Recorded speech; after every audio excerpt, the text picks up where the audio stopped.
There is a kind of courage that nobody talks about. Not the courage of starting, not the courage of saying yes, but the courage of raising your hand in the middle of something important and saying, I need help. That is the hardest kind. And tonight, Neema is about to find it. Recap. Welcome back to English Through African Stories, ETAS. This is episode 6 of Neema's journey. Here is where we left her. Neema's candle business, Mwangandani, just received the biggest order of her life. 500 candles, 12 boutique hotels, 6 weeks. The order came through Zawadi, her business partner, a luxury hotel chain called Serena Collection, wanted Mwangandani candles in every single guest room. Neema signed the contract. She made her plan. She ordered her supplies, and then her wax supplier called. There is a delay. 3 days? Maybe 5. 3 to 5 days that she could not afford to lose. Neema sat down. She wrote the problem in her notebook. She wrote 3 possible options. Option 1, wait and work harder. Option 2, find a new supplier. Option 3, she left the line empty. Then she called Baraka. I need to think out loud. Can you listen? He said, I am already listening. Today, we find out what option 3 is. Part 1. The phone call with Baraka. It is late. Kariaku is quiet outside. Somewhere, a radio is playing softly in another room. Neema is sitting on the floor with her back against the wall and her notebook open on her knees. She tells Baraka everything. The supplier delay, the lost days, the 2 options she has already written down, and why neither one feels right. Baraka listens without speaking. When she finishes, he does not immediately respond. She can hear him breathing, thinking. Then he says, Can I ask you something? Yes, she says. Have you told Zawadi? Silence. No, Neema says quietly. Why not? Neema looks at her notebook. She knows the answer. It sits in her chest like something heavy. She says, Because I am afraid she will think I cannot handle it, that I am too small for this order, that she made a mistake choosing me. Baraka is quiet again. Then, Neema, what kind of partner hides a problem from the person they are supposed to trust? The question is gentle, but it lands hard. She does not answer. He continues.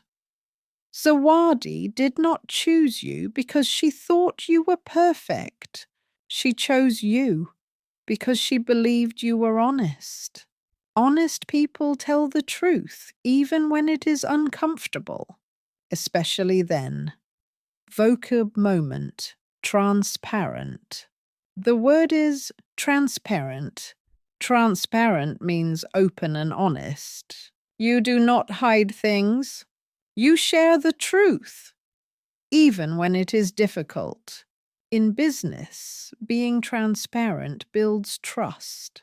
Zawadi trusted Neema enough to put her name in front of 12 luxury hotels. Now Neema must trust Zawadi enough to tell her the truth. Part 2, Baraka's suggestion. So option 3, Neema says slowly, is to call Zawadi.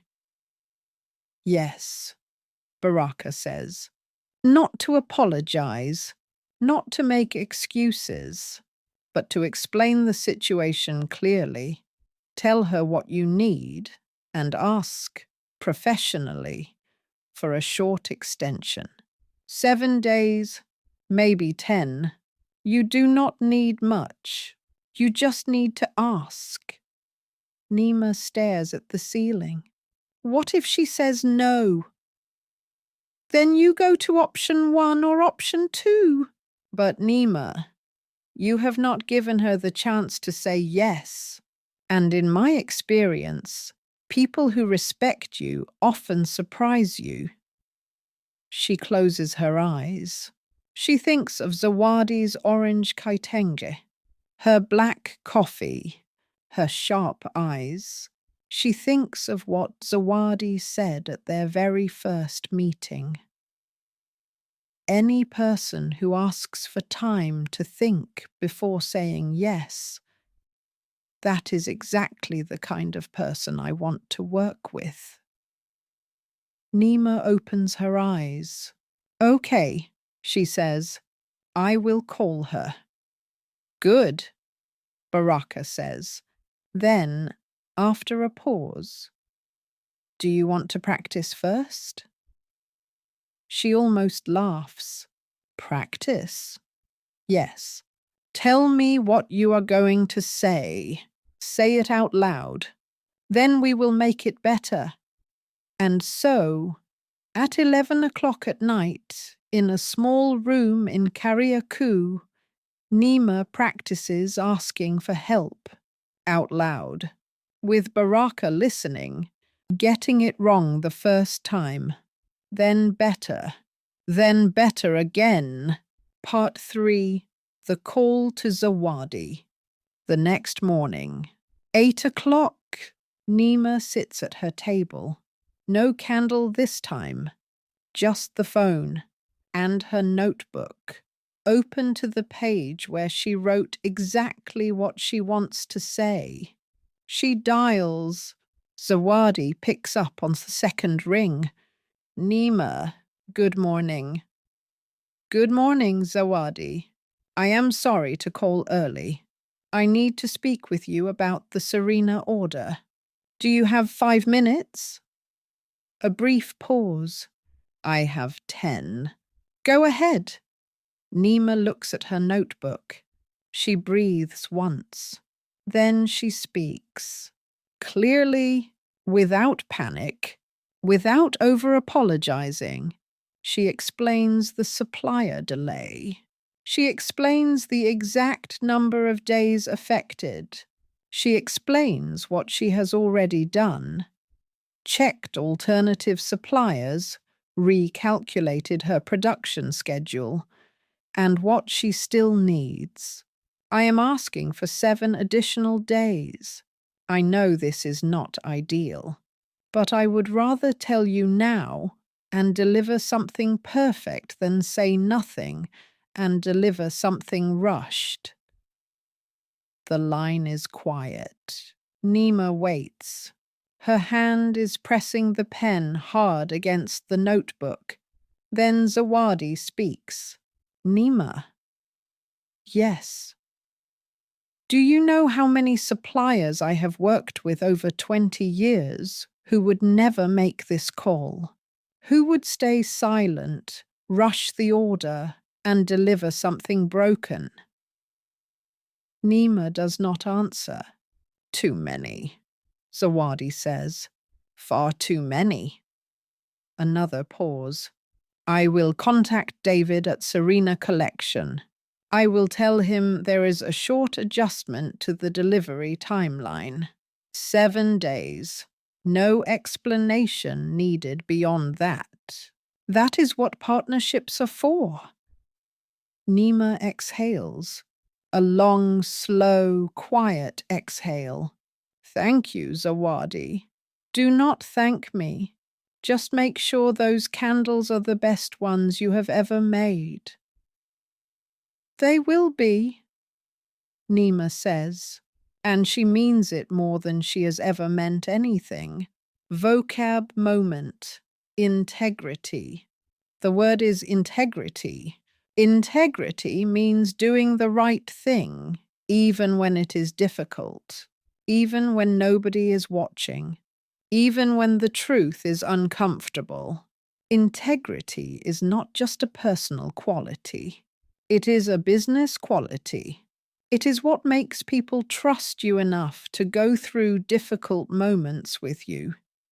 Instead of walking away, Neema showed integrity when she called Zawadi, and Zawadi recognized it immediately. Part 4, the workspace. 2 days later, a Saturday morning. There is a knock at Neema's door. She is already working. Her hands are covered in wax. Her hair is wrapped in a cloth. The room smells strongly of coconut and cedar. She opens the door. Baraka is standing there. He is wearing simple clothes, a grey shirt, dark trousers. He is holding 2 containers. One is tea. The other is food. Mandazi, from the smell of it. He looks at her workspace behind her. The jars, the wax, the organized chaos.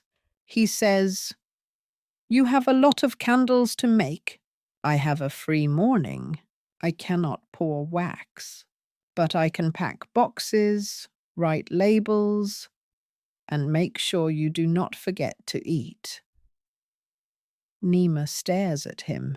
For a moment she does not speak. Then she steps aside. "Come in." He puts the food on the small table near the window. He looks around the room slowly. Really looks, the way someone does when they want to understand a place, not just see it. He picks up one finished candle. He reads the handwritten note inside the box. He reads it quietly. He does not read it out loud, but something in his face becomes still. He puts it down carefully. He says, "This is why people love your work. It is not the candle. It is this." He gestures at the note. "This is you. Every single box." Neema looks at the rows of candles she has finished. She has written each note by hand, everyone different. Some say, "Shine with peace." Some say, "You are enough." Some say, "Light begins inside." 500 notes, 500 small moments of care. She says, "Some days it feels like too much." He nods. "Some days it is. That is why you do not do it alone." The tea that finally happened. They work side by side for 3 hours. Baraka packs boxes. He writes labels in careful handwriting. He refills the wax when her pot runs low, and she shows him how. At midday, they stop. He pours 2 cups of tea from the container he brought. They sit, not at a tea shop, not somewhere planned. Just 2 people, 2 cups, a room full of candles, the Saturday sounds of Kariaku outside. Baraka says, "This is not the tea shop you promised me." Neema smiles. "No," she says, "it is better." He looks at her, and something passes between them. Not words, not a decision, not even a feeling with a clear name. Just a moment, the kind that you remember long after the day is gone. Part 5, the delivery. 3 weeks later, Neema stands outside a hotel in Oyster Bay. It is early morning. The air smells like the ocean. Behind her, a hired vehicle. Inside, 500 candles. Each one wrapped, each one with a note, each one perfect. David from Serena Collection comes down to meet her. He looks at the boxes. He opens one. He reads the note inside. He looks up. Ms. Neema, our guests are going to love these. Neema looks at the hotel entrance, at the glass doors, at the people moving inside, guests from places she has never been, speaking languages she does not know, and inside every room, a small candle, made in Kariakou, by her hands, with her name on it. She thinks, Mwangandani, light within. She thinks, it started in a small room, and it is still growing. She shakes David's hand. She walks back to the vehicle. She sits inside, and she lets herself feel it. All of it. For exactly 1 minute. The pride, the tiredness, the wonder. Then she takes out her phone. She sends one message. To Baraka. It says, it is done. 500 candles, all delivered. Thank you for that Saturday. His reply comes quickly. 3 words. You did it. She reads it twice. Then she looks out the window at the ocean. The morning light is on the water, gold and quiet. She whispers to herself, yes, I did. The shift. That evening, Neema is home. She is sitting with her notebook. The room is clean now. No wax, no jars, no labels, just the shelf of finished candles and the quiet. She writes, I used to think asking for help meant I was not strong enough. But I called Zawadi, and she said yes. I let Baraka come on Saturday, and we made something good together. Strength is not doing everything alone. Strength is knowing when to reach and who to reach for. I am still learning this, but I am learning it. She closes the notebook. She picks up Baraka's book, Quiet Courage, still soft from his hands before hers. She opens it. She reads one line. The people who stay when things get hard, those are the ones worth keeping. She closes it slowly. She thinks about Baraka, his grey shirt, his careful handwriting on her labels, the way he read her note and went quiet, the tea that was better than any tea shop. She has not named what this is. She is not ready to name it yet, but she knows one thing. He stayed, and that, for now, is everything. But the next morning, something arrives that Neema did not expect. Not a message from Baraka, not a call from Zawadi, not another order, something older than all of that. A letter, handwritten, with a return address she recognizes immediately. Her hands go still, because the handwriting on the envelope. She knows that handwriting. She has not seen it in 2 years. It is from Juma. What does Juma's letter say? Why is he writing now, after 2 years of silence? And how does Neema respond when the past walks back through the door, just as the future is finally becoming clear? Come back for episode 7. Before you go, here's today's question. Has someone ever surprised you by staying when things got hard? Tell us in the comments. We want to hear your story. If Neema's journey is helping your English, please like this video. 1 second. Completely free. It helps more learners find ETS. Subscribe now so episode 7 finds you. This is English through African stories. ETAS. Your English is growing, and so are you. See you next time.